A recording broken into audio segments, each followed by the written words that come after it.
Good afternoon, everyone. It's a pleasure to be here today and to be speaking with you all on this very, very timely topic, the challenges of extreme heat. And I want to extend our warmest welcome to all of you. Just to introduce myself, I am Dr. Kim Knowlton, Senior Scientist at the Natural Resources Defense Council and Assistant Professor at Columbia University's Mailman School of Public Health in New York City. I have had the privilege of working as health scientist with NRDC's India team and our partners since 2011, helping to develop municipal heat action plans, or HAPs as they're called. And I've learned so much from our India partners' insights and their commitment to protecting health and saving lives from the plans. And that's why I'm looking forward to the insights from today's esteemed panel as they discuss how heat preparedness and response measures can be both strategic and effective. We are very excited too that NRDC's President and CEO, Manish Bapna, is in India this week and is part of the expert panel today. As you know, India just experienced one of the warmest months of March that the country has ever seen, and that extreme heat continues. This is record-breaking heat in India. The India Meteorological Department issued its first heat wave alert of the season on March 12th, but other alerts have been called since then, and the heat continues, as you know. The Intergovernmental Panel on Climate Change's recent report on climate impacts, adaptation, and now mitigation highlights that extreme heat exposures that are already a global public health emergency are projected to worsen with each passing year. This week's messages from IPCC's Working Group 3 emphasize the urgency of mitigation to limit the long-term climate threats. And let's not forget what the earlier Working Group 2 report highlighted, that adaptation is now absolutely critical to protect health. Embracing both strategies, that's mitigation and adaptation, is a priority. It's not a choice. But states and cities in India, under the leadership of the National Disaster Management Authority, have really ramped up action over the years on preparing, responding, and building resilience to extreme heat. State and city-led heat action plans and community outreach efforts are proven to be effective in enhancing heat resilience.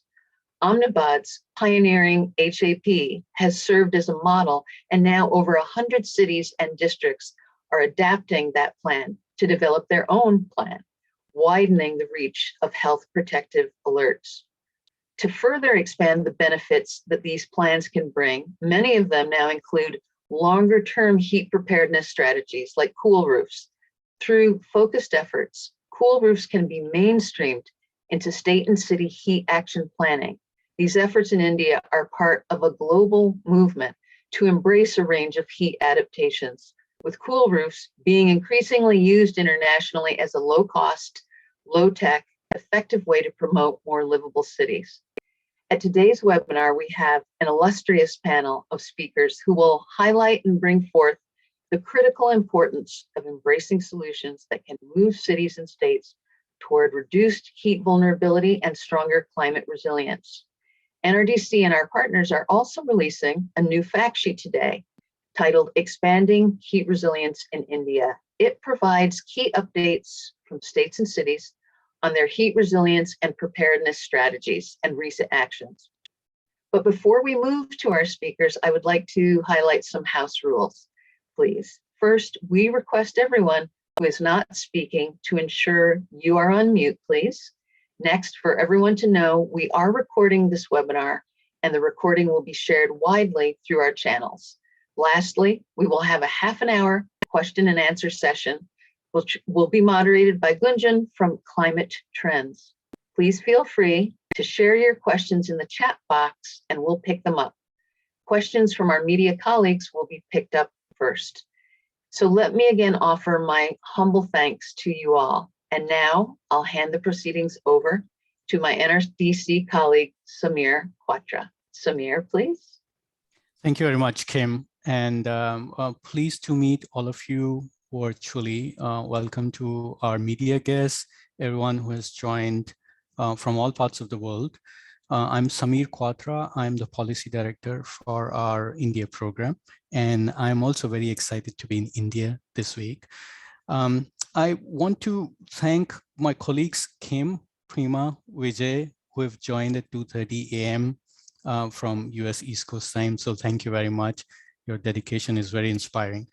And I know we have an excellent panel, so I'll start off straight away. It's a pleasure and a privilege to invite Manish to say a few words. Manish, the IPCC reports are a stark reminder of what we need to do and how we need to act on climate.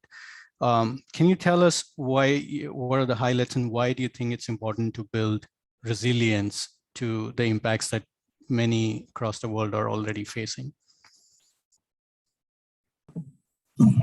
Great, thank you, Samir. It is an absolute privilege to be with all of you today. Delighted you could all join us for this incredibly important event.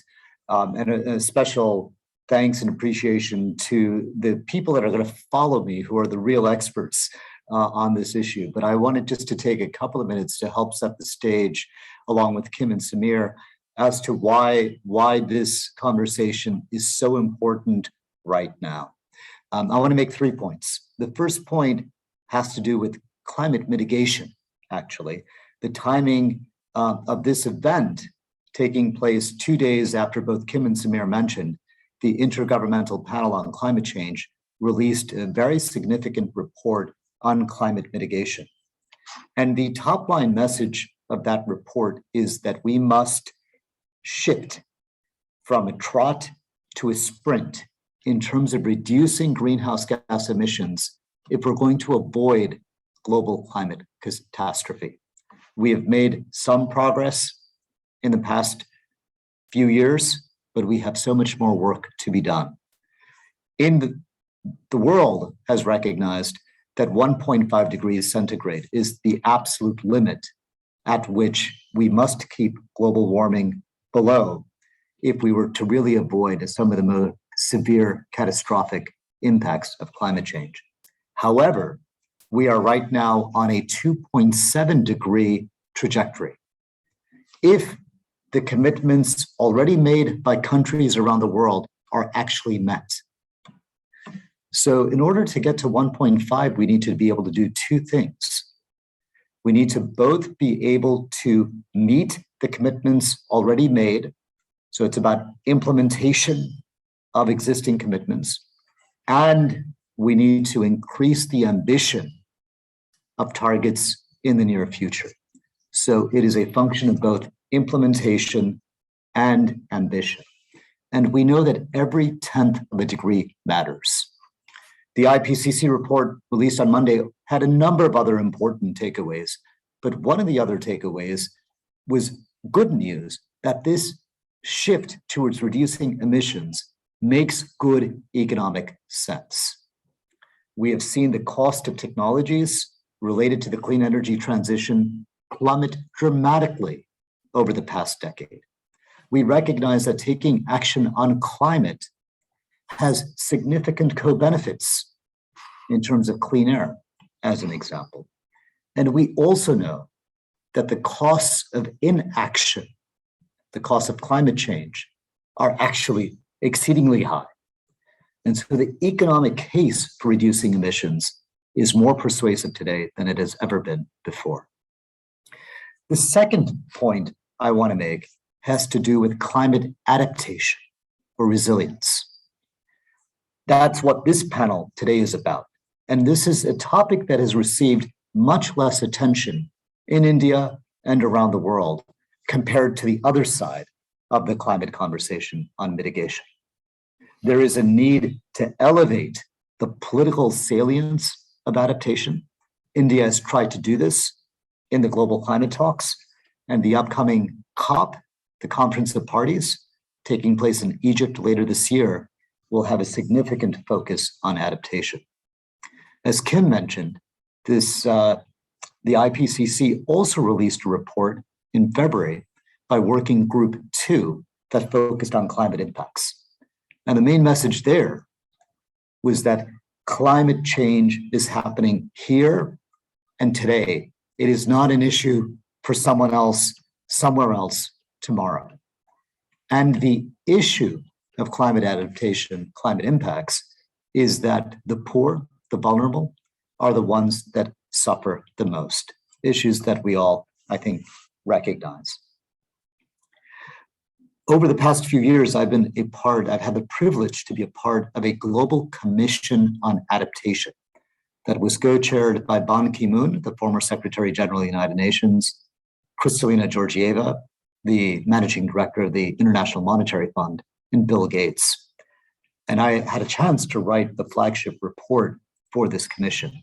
And one of the big findings from this report was that the economics of investing in resilience were even more compelling.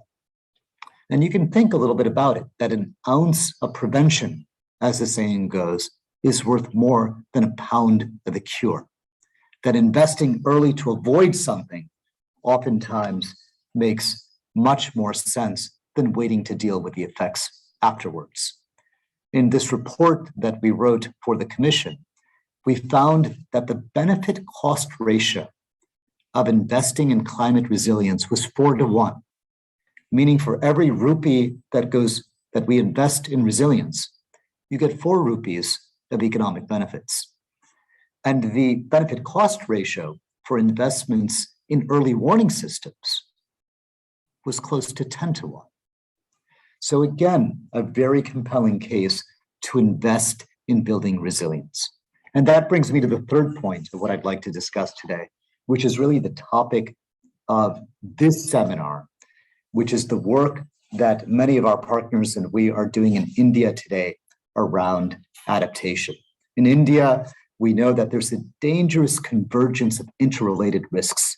There's extreme heat, there's air pollution, severe drought, intense flooding events. And we have been working, NRDC, the Natural Resources Defense Council, for more than a decade, partnering with communities on the front lines, helping tackle, address, build climate resilience, to promoting more equitable health preparedness. We also do quite a bit of work on clean energy, electric mobility, working on heat trapping emissions that imperil our children's future. We do a number of other work, but today we want to talk a little bit more about the work around extreme heat and building resilience. Since 2011, we've been working with the Indian Institute of Public Health in Gandhinagar, which is part of the Public Health Foundation of India, and working in partnership to strengthen heat preparedness and Ahmedabad as a model for other cities. 10 years ago, we listened to outdoor workers, medical professionals, city leaders to develop ways to reach out first to those hurt the worst by extreme heat. So the point here is kind of recognizing that extreme heat does affect the most vulnerable. And in 2013, we supported the city in launching a pioneering heat action plan. This was the very first one in South Asia. The plan talks about early warning systems and tries to facilitate a strong, coordinated response to enable the city to help protect the most vulnerable populations. This heat action plan, independent studies have shown, have actually, now that it is being implemented, helped the city avoid more than 1,100 deaths each year. This has been such a success that it's actually been cited in the IPCC Working Group 2 report that I just mentioned that was released in February as a model of community-based adaptation in a number of innovative actual traits that this work has done. This particular success has also actually now started to get replicated and scaled in other cities in India, as we know that extreme heat is obviously not solely focused on Gujarat or even India. And these plans are, if implemented well, have the potential to protect the lives of tens of millions of people. It also shows that what we're doing here actually can be a really important model for other countries around the world. And this is another important contribution that India can make to the upcoming COP in Egypt. Let me just close by saying heat kills. but it doesn't have to. With really smart strategies like those deployed across India, hopefully in other cities around the world, that we will be able to build resilience to these types of extreme events. We're now going to hear from the real experts who helped make this happen. So I want to thank first all of our partners for helping really work hard to turn this particular challenge of extreme heat into an opportunity to help protect the lives and livelihoods of the most vulnerable. So with that, Samir, let me turn it back to you. Delighted to be with all of you today. Thanks so much, Manish. You touched on quite a few areas there, and that flows a lot into our experts. Something that you mentioned about early warning systems, like they say, forewarned is forearmed. That knowledge, having the information about an impending heat wave plays such a critical role in saving lives. And that's something that our partners, the Indian Meteorological Department, have devoted a lot of time, attention, technical expertise into. So it's a delight and a pleasure to welcome Dr. Mohapatra. Thank you so much, sir, for joining us. Would love to hear from you how the heat season forecasting in India has evolved, how IMD looks at it in terms of increasing resilience and preparedness. So over to you, Dr. Mohapatra.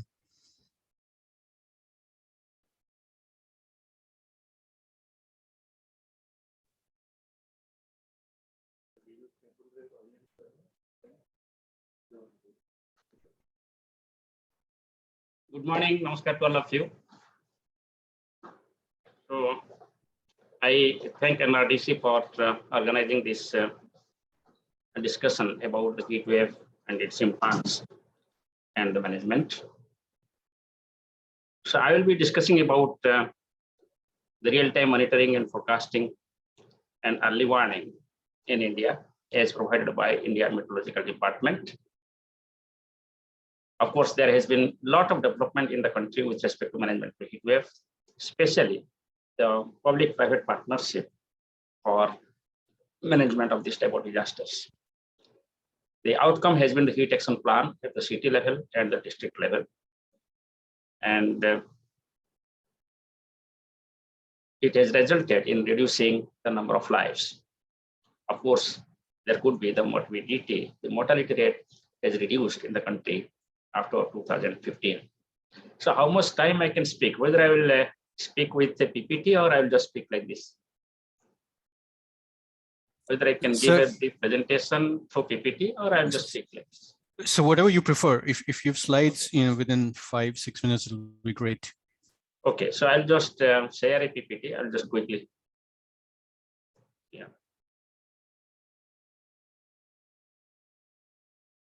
Can I share? Okay.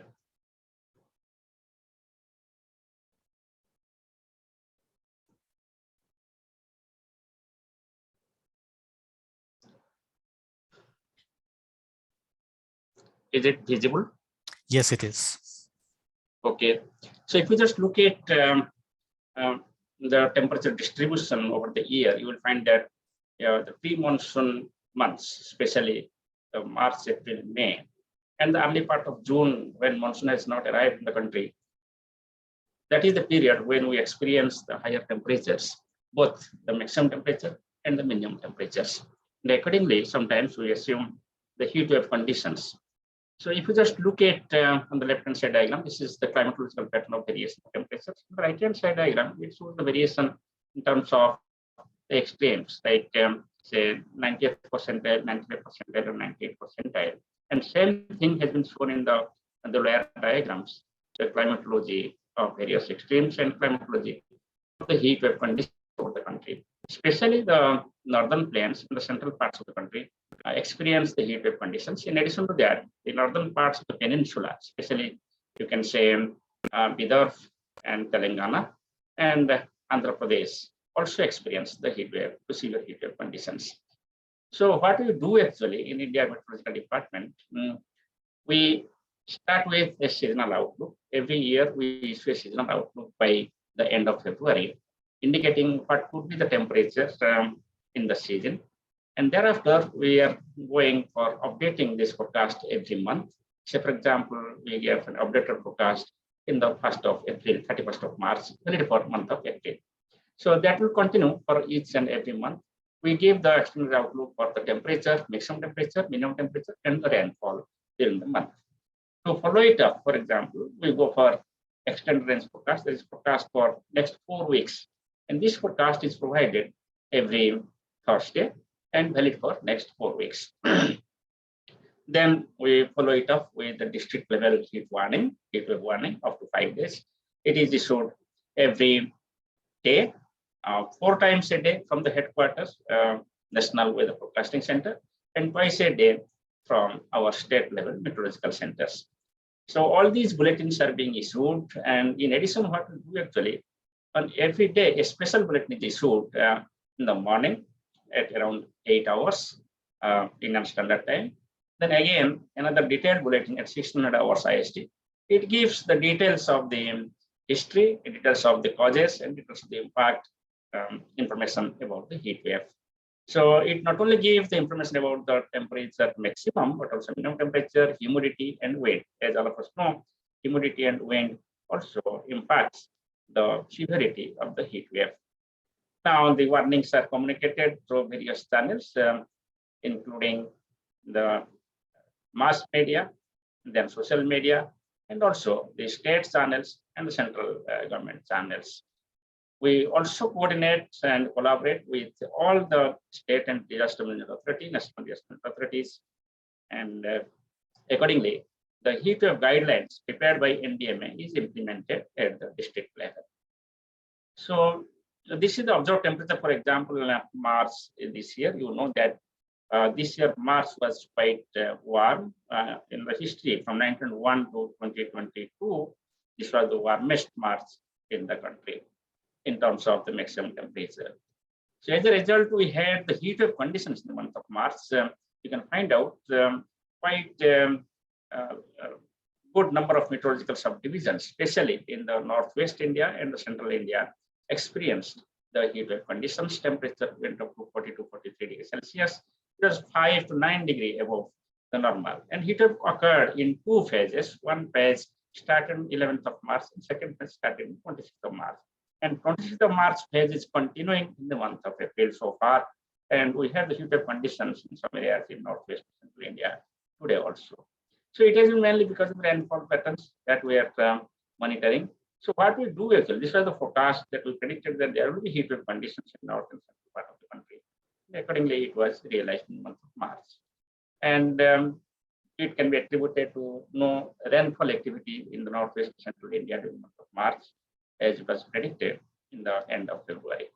So this is the forecast for April. So if you just look at April, we predicted on the 31st of March that April will be more severe than March, and temperature will be higher than normal. And hence the frequency and intensity of heat wave conditions will be higher in April as compared to March. And that's what is going on now. And we are expecting that this heat wave condition will continue up to next 15th of April in some parts. So what you see here that maximum temperature also will be higher than normal, and minimum temperature also will be higher than normal, especially the central part of the country and northwestern parts of the country.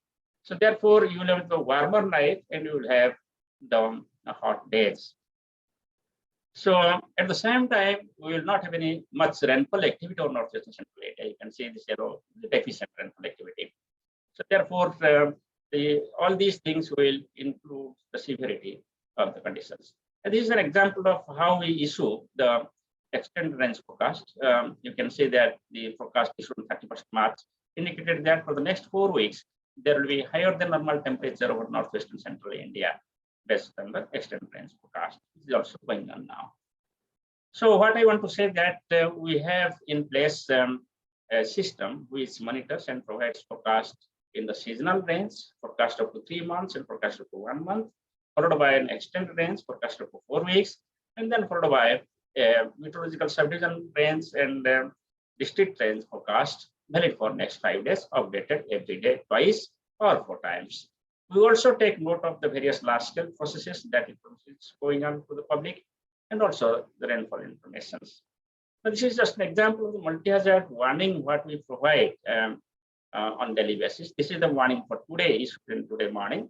You can see that this thermometer signal, what you find, that is the heat wave warning signal. So we have the heat wave warning for next 5 days, especially for Northwest India and Central India. So this is another information what we are providing, that is called the impact-based heat wave warning in color codes of green, yellow, orange, and red. It has been decided in consultation with many people in the form of NDMA heat wave guidelines. And accordingly, we are mentioning the impact expected and comfortability. And also we are explaining about the suggested actions to be taken by the people, government, and the disaster managers. So if you look at the forecast accuracy, starting from April to June 2021, you will see that our forecast accuracy is quite good. And for day one forecast, if you just look at skill score, is about 97%. And up to day 5 also, it was 92% last year. So therefore, you have got a good confidence in the forecast issue, and false alarm is quite high. False alarm is quite less with respect to heat wave conditions. So when we go for providing information to general public and test managers, what we want to try, that information should be available in a usable format, actionable format, in simple format. So for this purpose, we have introduced the web GIS. You can visit India Meteorology Department website. You can find out heat wave warnings and all temperature information in the web GIS format, so that for any particular place, you can have the information about the heat wave. So what we do actually, we provide the current temperature, we give the forecast temperature. Also, you can find out in past 5 days how the temperature is evolved, where the heat wave occurred, or what make situations also occurred. So in addition to that, we provide information about the forecast of heat wave, severity of heat wave, then warm night, very warm night for next 5 days. We also give the normal relative humidity at 8:30 and 7:30 IST, and the forecast humidity for next 5 days. So this is the link which can be utilized by the general public. And we also have the other mode of dissemination. This is just an example of that GIS page. You can visit, you can find out if you are interested in certain location-specific information, you can click there, you can get. Otherwise, analysis is provided in color codes about the temperature and all the parameters. Now, these are the additional parameters which we have added this year as per requirement of the NDMA and other users, that we should have the information about the wind and the humidity, and that we are providing. In addition to that, what we have done actually, we have evaluated the vulnerability. So by evaluating district-wise, what is the impact in terms of mortality and morbidity, we have given the color-coded information about the vulnerability index. For example, if you look at the vulnerability index here, you will find that yes, Rajasthan and adjoining areas have the higher vulnerability, and also Andhra Pradesh has got the higher vulnerability towards the heat wave conditions. Similarly, number of heat wave days also we give district-wise. This is the number of days distributions. So all these informations are available in GIS format. So this is the heat wave hazard analysis what we've done. What is the impact of shifting maximum temperature, combination of maximum and minimum temperatures, combination of duration of heat waves, then relative humidity, wind speed on the heat waves, and combination of all the parameters. That type of analysis is also carried out, and this information is being provided. So what we have done further, that all these heat wave informations are also being provided with the socio-economic attributes. I am showing you 2 attributes here. One is the National Highway Network, other one is the Indian Railways Network. So what happens actually when there is a heat wave conditions, you have got an Indian Railways passing a train from Delhi to say Kolkata, and you have got UP, the heat wave conditions. So authorities should know that there is heat wave conditions, accordingly drinking water and other facilities should be made available. People should also know, and the power consumption for AC also will differ if there is a heat wave conditions. So therefore, socio-economic conditions can be improved if we can utilize all these informations in a positive manner. Apart from that, we are also providing information for specific cities. For example, urban heat island effect of Delhi. We have a special web page for Delhi and other cities. You can visit those cities and you can find out all information and varying temperature every hour. All these is possible with the augmented observations and modeling systems. So apart from the threshold based, some people suggested that we should have the percentile based information. That is also being generated for 90th percentile, 90th percentile, 98th percentile, whether today the temperature is beyond 90th percentile or beyond 95th percentile or beyond 98th percentile. That information is also available. So with all these new developments, it is helping for implementation of heat action plan by the states and districts. And I hope the integrated approach which is followed by Government of India and all the state governments, including public-private partnership and state municipal corporations, health department, and many others, certainly it's helping, especially the labor forces, construction workers, it is helping. And in the future also it can help to minimize the mortality and morbidity and also to improve the socioeconomic conditions. Thank you very much. Thank you very much, Dr. Mahapatra. That is so informative, so rich. I just wanted to repeat one of the things that you mentioned, that this March was the warmest in the last 121 years since 1901. And this isn't just, a one-off month or even a one-off year. As we know, the intensity of heat waves, the frequency of heat waves, both are increasing with climate change. So heat, is often said, is a silent killer. But we know that people across India, millions of people who are out on the streets, who are in the most vulnerable community groups, suffer every year, which is why it is this early preparedness system, early warning system is so critical. And thank you for IMD for leading on that. At the same time, once the information is available, then it becomes critical to know how to react to it. What are the skills, tools that communities have to adapt and to be resilient to the effects of these extreme heat, which is where the work of organizations such as the Mahila Housing Trust makes such a big difference in actually saving lives. I wanted to invite Ms. Bijal Brahmbhatt, she's the director of Mahila Housing Trust, to share with us the brilliant work they're doing with communities and helping them cope with extreme heat through innovative solutions such as cool roofs. Bijal Ben, over to you. Thank you, Sameer ji. So we at the Mahila Housing Trust actually work for poor women in the informal sector, trying to improve their housing, living and working environments. And we work across almost 8 states in India. And for these poor women, as rightly said, they move out to work because they are in the informal sector, they are inadvertently affected. But also we must understand that for most of these women, their house is also their workplace, whether they are vendors, whether they are, producers, whether they are home-based workers, they use their house as their workplace. And so our work actually started when these women actually started complaining of not having access to, energy or enough ventilation in the house because their houses are landlocked or wall-locked, I must say, from all sides. And we started working on designing a rooftop ventilation for them. And this was primarily in urban areas in those days. And suddenly the report that we got was that through the ventilation, that was the air that was being circulated actually reduced the heat and that increased their productivity. So then we started working on heat.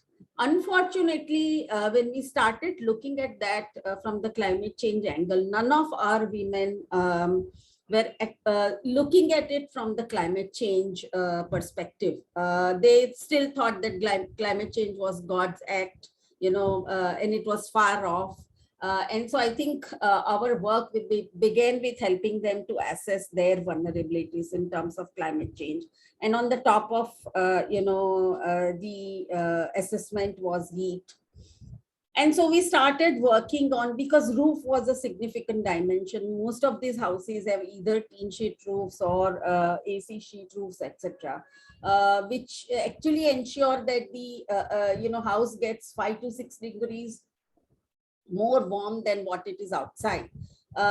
We started working on, cool roofs. And just to give you a glimpse of some of the technologies that we actually, piloted to be able to understand. So this is the ventilation that I was talking of.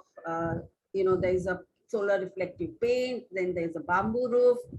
This is, thermocol roofing, which is inside the house, although we have now discontinued this because of it being very prone to fire.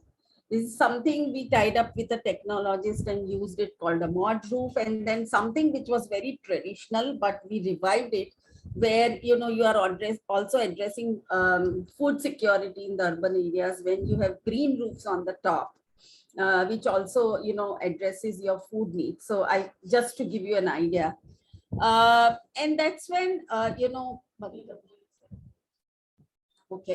that's when we actually came in touch with the Ahmedabad City Heat Action Plan that was prepared by NRDC and IIPHG, and started talking of cool roof, and our women whose capacities were built to assess their vulnerabilities and talk to the government, started talking about it with the Ahmedabad city. And fortunately,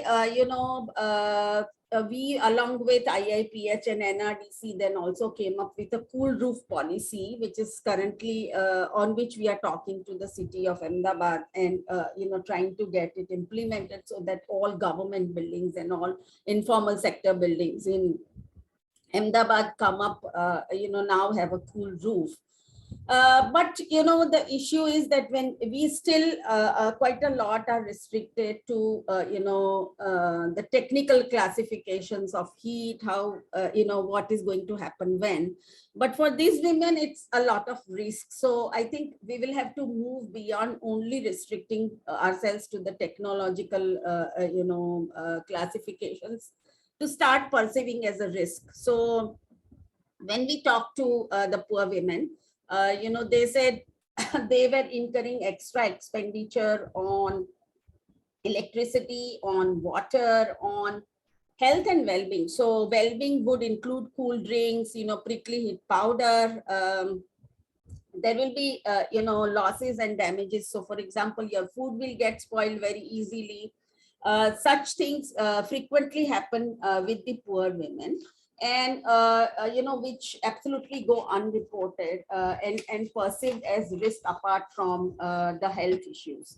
For women, it's much more burdensome. One, because they are with the primary responsibility of dual care. So not only earning for their families, but taking care when heat waves strike, or also probably procuring water and spending much more on that. So I think,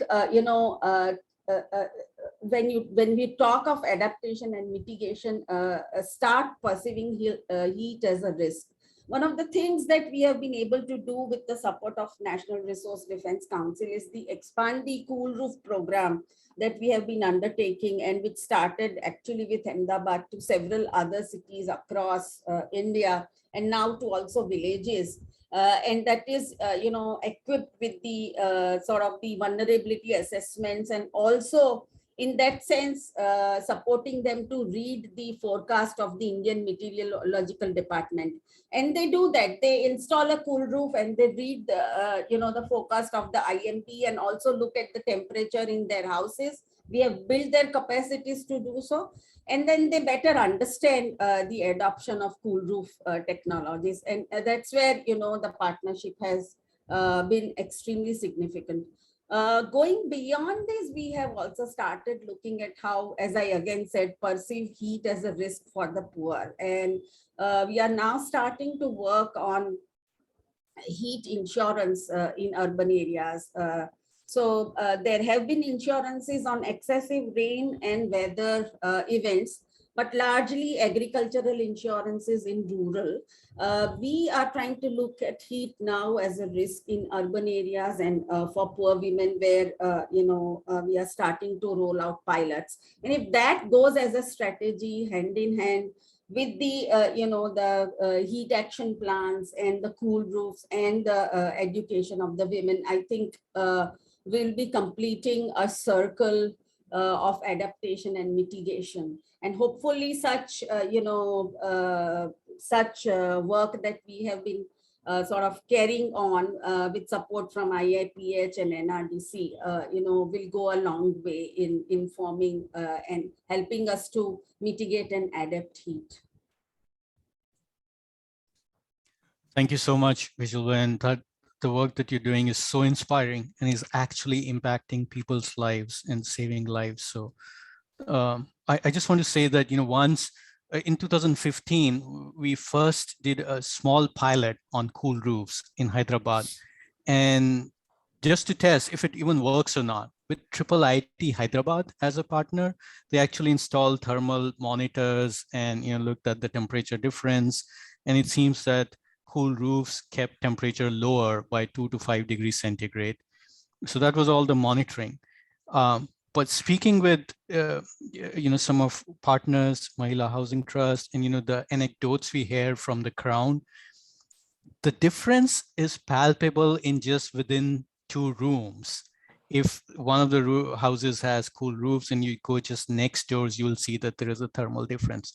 So it is these cost-effective, simple, scalable solutions that can make such a big impact on building resilience. And at the same time, like Bijalben was saying, these are 2 sides of the same coin. If you have citywide cool roofs, it reduces urban heat island impact and cooling demand for the entire city.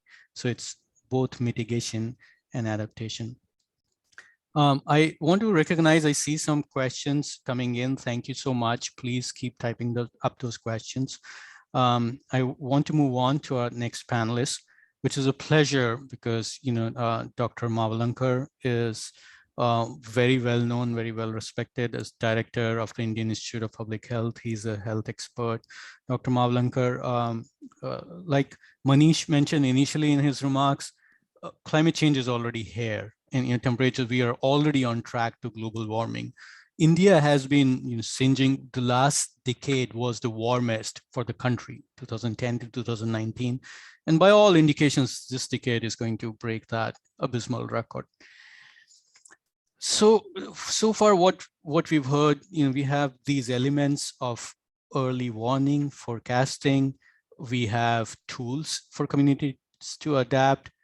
How do these all come together in the in the health space, and what is the importance of public health perspective and tools in the context of this preparedness to extreme heat? Would love to have you walk us through some of the things that IAPHE have been leading on. So over to you, Dr. Mavalankar. Sure. Thank you, Samir, and thank you to NRDC. I hope I am audible. What Yes, I want to highlight in this 5 minutes is the effect of climate change in human health. Because one of the reasons we are talking and addressing all this, because if the temperature goes up, human health, animal health, plant health will not remain the same, because we have evolved our bodies at a certain degree of temperature, and if we are sort of now going to get more and more warmer temperatures, we will have to adapt and protect ourselves. First thing I want to bring to your attention is that the heat affects body in 2-3 ways. One, the high temperatures which we see in the summer hot sun, maximum temperature reaching 45 degrees upwards, will affect in terms of what is called as direct heat stroke. Somebody who's working in direct sunlight, his body becomes very hot and he faints, first perspires a lot, feels weakness, which is called heat exhaustion. The next level is heat syncope, which is fainting. And even if that is still body temperature goes up, then he develops classical heat stroke. When the body actually doesn't perspire, body's perspiration stops, temperature goes up, and person becomes delirious or unconscious. And at that stage, the chance of survival is only 60%. So almost 40% people will not survive. That is classical heat stroke. Now this in Hindi we call loo lag gayi. Many local words are there. It is well recognized traditionally also. But what is not understood, that this type of heat stroke is only 10% of the cases. 90% of heat stroke happens more insidiously for people who have old comorbid people and who are at home, and still the temperature inside the home rises, so that they develop what is called as indirect heat stroke or non-exertional heat stroke. The first is called exertional, where you are exerting in the heat under direct sunlight, and the second one, which in 90% of the cases are non-exertional. And old people, their body systems get overloaded, their physiology, circulation, respiratory system, kidneys get overloaded because of the heat and increased circulation and maybe somewhat dehydration, and they start failing, and they may die after 2-3 days of kidney failure, heart failure, lung failure, circulatory failure, etc., etc. So these are the two, and the second one is 90% more. That is why what we see as heat stroke cases reported is really like a tip of the iceberg, and we are not able to record most of the indirect heat stroke because it's not very easy to identify, get misclassified. They happen 2-3 days after the heat wave, and they are not having history of heat exposure. And the same thing also happened in Europe, and that is why people use all-cause daily mortality or 7-day average daily mortality of all-cause to measure the impact of heat waves. And unfortunately, none of the cities really are reporting all-cause daily mortality during the summer, which they should. And I can ask my media friends to insist, like we report yesterday's temperature through IMD in the next day's newspaper, minimum, maximum rain, we should also report what is yesterday's death toll, total. If it is within the normal limits, it is okay. But if it goes high and then it coincides with the heat wave, it is probably heat wave related mortality. And this was our first eye-opening work in India and South Asia, where we showed that in 2010 heat wave in Ahmedabad on 21st of May, the all-cause mortality went to 300 per day as compared to 100 per day, which is the normal for that season in Ahmedabad. So 3 times more mortality. And that is why we developed the heat action plan, which of course was mentioned, and it showed that the peak heat wave mortality went down by 30 to 40% after implementation of the heat action plan. So along with mortality, because mortality is a final and small percentage of people will develop, but what we also need to record is hospital admissions, all-cause hospital admissions, all-cause ambulance pickups, because these two data in any city are generally available on daily basis. And that if we correlate, we will see if we are seeing more increased hospitalization because of heat waves. Second, we don't understand that except for 4 cities, most cities measure temperature through the IMD system, which is near the outskirts of the city where the IMD stations are, near an airport or such facility. And that is why what we are missing is the impact of what is called as urban heat island effect. That if the IMD temperature at Ahmedabad is showing 43 degrees, the center of the city at airport, the center of the city may be 2-3 degrees hotter because of the cement, concrete, the tar roads, the exhaust temperatures, the air conditioning throwing out heat, etc. So actual exposures at certain points may be much higher than what we are seeing through IMD.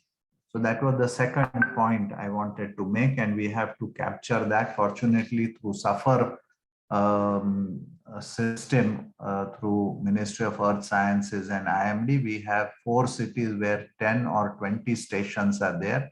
So we get much more detailed temperatures.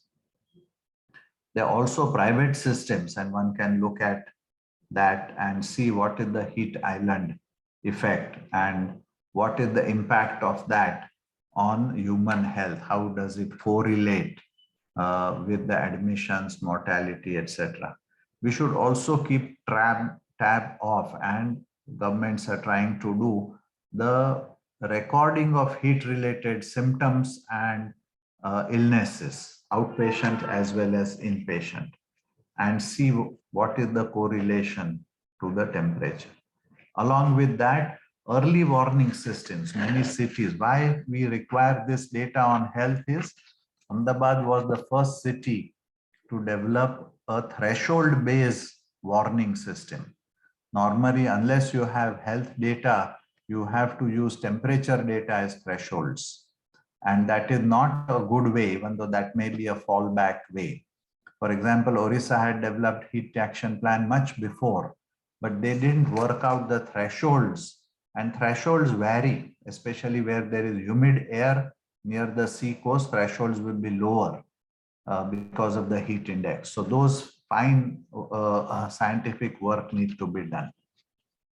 I also want to highlight that we need to do much more physiology work, research in physiology of heat. How does body adapt to heat, extreme heat? And each medical college has a physiology department. They have physiology labs. Indian National Institute of Occupational has a human physiology lab. So all of these, DRDO and others also have labs where we can conduct physiological experiments to see how much additional heat can human body tolerate and what kind of mechanisms we need to do to adapt and reduce the impact of heat. The other thing is, we haven't worked, but in developed countries, they have work standards. For example, American Confederation of Governmental Industrial Hygienists have work standards set up for USA, that depending upon the heat levels, the work has to be modified, especially hard manual labor. So such standards need to be developed for our country so that workers are also protected and we can have safe working places, because as temperatures go up, many times there is drought and we will have to have drought relief measures also, where manual labor work can be thought of as one mechanism of maintaining incomes through wage guarantee schemes. And there we have to be careful that it doesn't lead to heat stroke among the workers who have to work in very hot summer. So with all that, I urge that each city should try to develop their own thresholds and work with the health department as well as the IMD to develop a threshold-based local warning system. And that has shown to reduce mortality in Ahmedabad, and I'm sure similarly it will happen in other cities. Thank you very much.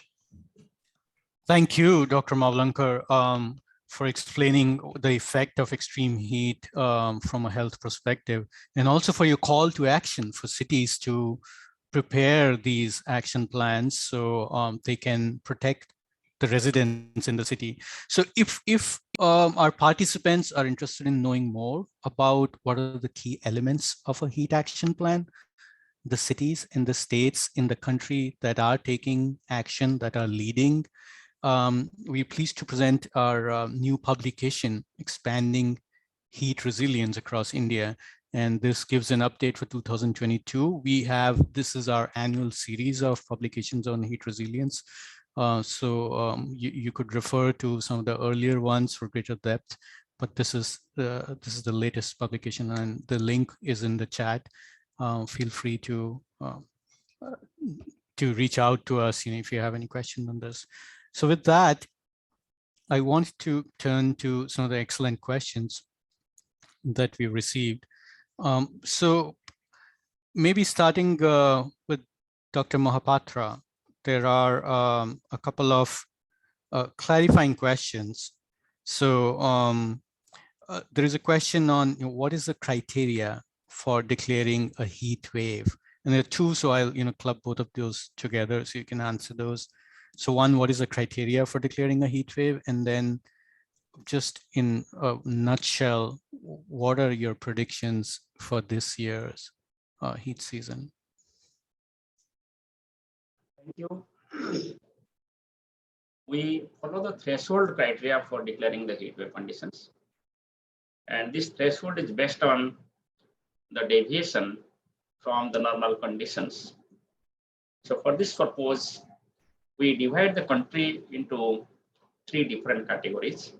One is the inland plains, other one is the coastal areas, and third one is the hill ranges. The plain areas, the criteria says that the temperature should reach 40 degrees Celsius. It is basically because when you consider 40 degrees Celsius and convert it into Fahrenheit, it comes about 104 degrees Fahrenheit.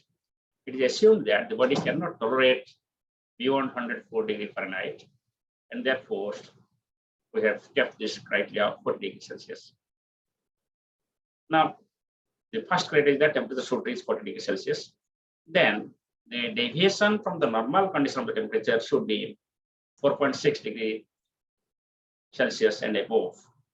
If it is 6 degrees Celsius and above, it is called severe heat wave. Otherwise, the heat wave conditions.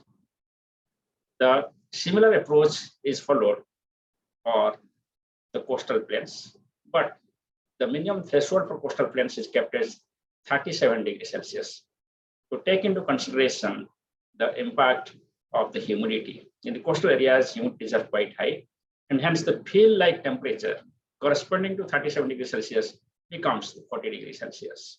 So therefore, we consider whether temperature is exceeding 37 degrees Celsius. If so, whether departure from the normal is 4.6 degrees Celsius or more. If it is 6 degrees Celsius or more, then severe heat wave conditions.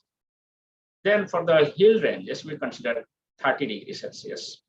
And because climatologically it is lower temperature, which is recorded in the northern hills, for example. And for that also, a minimum threshold is 30 degrees Celsius. So apart from these conditions with respect to the declaration of heat waves, we also consider the warm nights.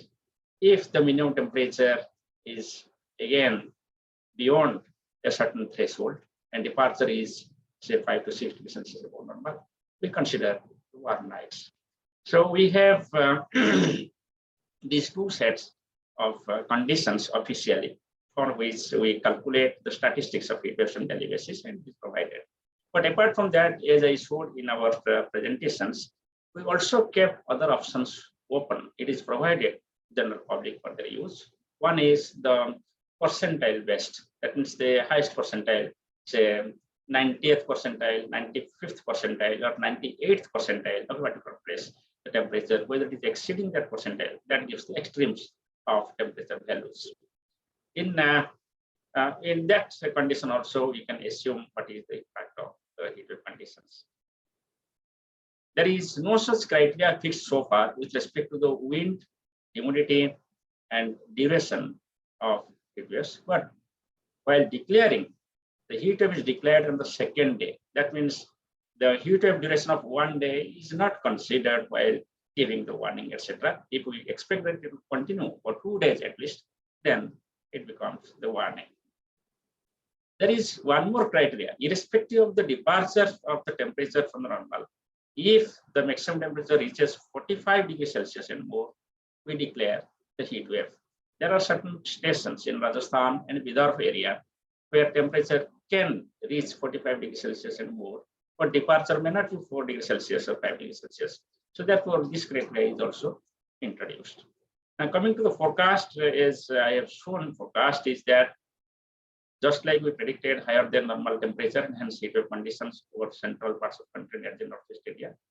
In the month of April, we are expecting that entire northwest India and adjoining central India, starting with Gujarat, Rajasthan, up to the East Madhya Pradesh and Chhattisgarh, the temperature will be higher than normal, and hence we can expect more durable, more frequent, and more intense heat wave conditions in the month of April.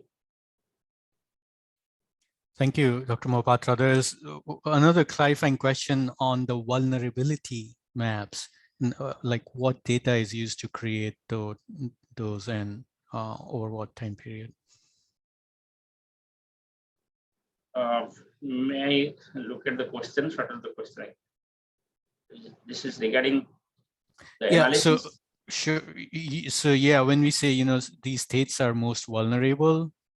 Yeah, vulnerability atlas. Yeah, we have come Yes. up with a vulnerability atlas that is Right. based on the past data. We have a disastrous weather events record starting with 1965.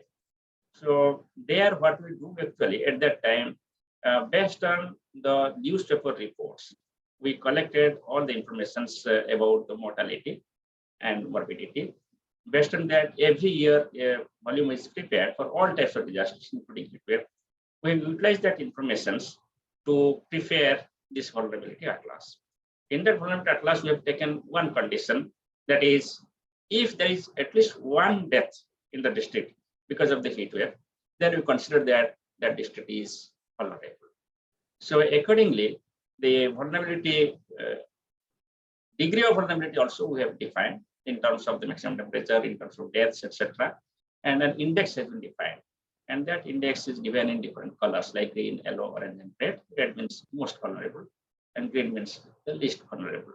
So basic parameter what we have considered is that disastrous weather events report published by India Meteorological Department, and it basically takes into considerations the death due to the heat wave conditions. This information is available in our vulnerability atlas map. It is open to public. Anyone can visit IMD website. It is available. And we can give the comments for further improvement. Thank you, Dr. Mohapatra. I think we'll have a couple more questions for you, but we'll come back. I wanted to transition to Bijalben. Bijalben, your team works so much with construction workers, people who are just out there facing extreme heat. In your experience, in addition to the health and heat impacts that Dr. Mavlankar talked about earlier, that are at least more visible, do you also see impacts that are not so well understood, like impacts on productivity, construction workers just being forced out of not being able to earn their incomes and livelihoods? Is there something you can tell us more about those? Yeah, definitely, loss of work productivity and therefore income is a big issue.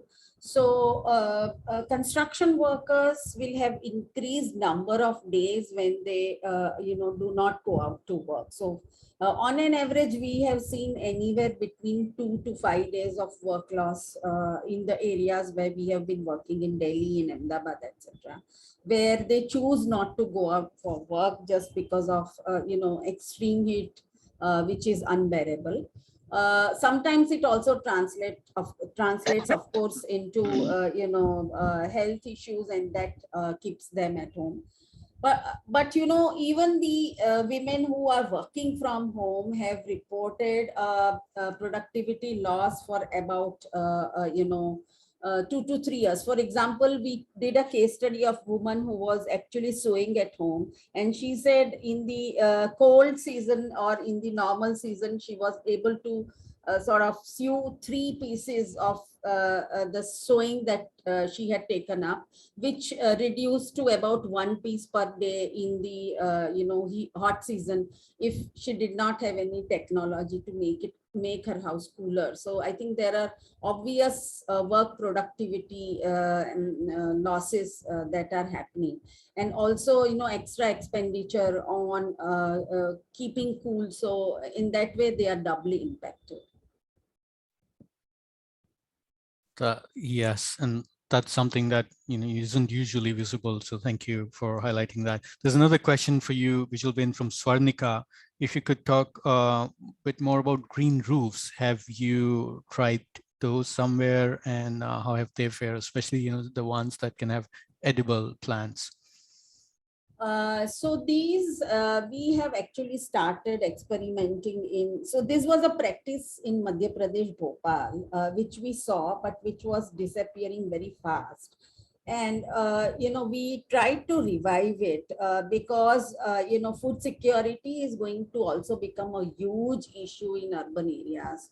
With the loss in agriculture, in biodiversity in the rural areas, food and access to vegetables, etc., is going to become a huge issue. Traveling to the urban areas, very costly will be, sort of out of hand for the poor to buy those. And therefore, we were trying to look at it from the heat aspect as well as the food security aspect. I think we revived that in Bhopal. We are also trying to take it up in Ahmedabad, and probably also Rajasthan later this year. But I think it serves several purposes: reduction of heat, enhancing biodiversity, ensuring food security, and also, so people may bucket it as urban agriculture or biodiversity or, food loss. But I think that is something we feel is very close to our heart. There are going to be some issues in terms of user friendliness and, maintenance issues of how the roofs get maintained if you have a green roof. And we will have to really look on that and work into those issues. But that is one area where which could also be, propagated quite a lot. Thank you, Bijal. And we are near the end of our planned time. Just one question, which is really interesting for all panelists, and maybe in Dr. Mohapatra, is biodiversity loss. Is there any study that has looked into what is the impact of these extreme heat waves on wildlife and endangered species? And is that data shared with them? With the MOEFCC and relevant agencies, I mean.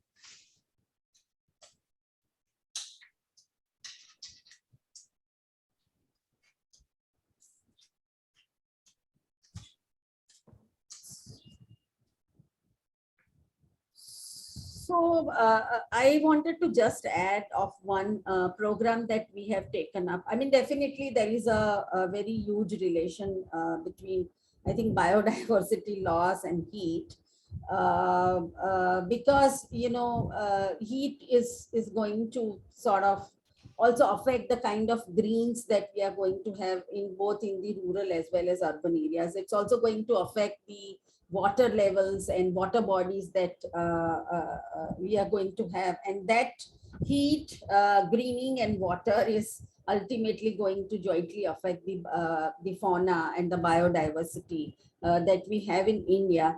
But such kind of intersectoral, in fact, we have started working on, preparing city greening plans, where we are also focusing on how heat is reduced and how it is intersectoral with biodiversity, food security, etc. in smaller cities of Maharashtra. But to undertake proper studies which are really looking into these intersectoral aspects, I have not come across any such study, but I think it's very evident that there is a close relationship. Definitely, and maybe something to follow up going forward. So again, we only have 1 minute left, but there's this very important question, Archana. What environmentally friendly options for cooling can Indian cities look at, given the adverse effects of air conditioners, and sustainable alternatives? Bijal talked about one of the sustainable alternatives, cool roofs. NRDC and partners are working on some of these, constructing buildings right. So, they have adequate shading and they are designed in a way to minimize heat gain. And also there's just a tremendous opportunity to make air conditioners way more efficient than they are, so they don't cause the adverse climate effect that they do. We are happy to share resources on that, as well as the new publication on heat resilience with all of you. So with that, I just wanted to thank all our panelists and all the media guests and everyone else who's joined. Thank you so much for discussing and pausing to think about this extremely important, relevant, urgent topic. Thank you for joining us, and have a good day, everyone. Thank you. Thank you. Thank you.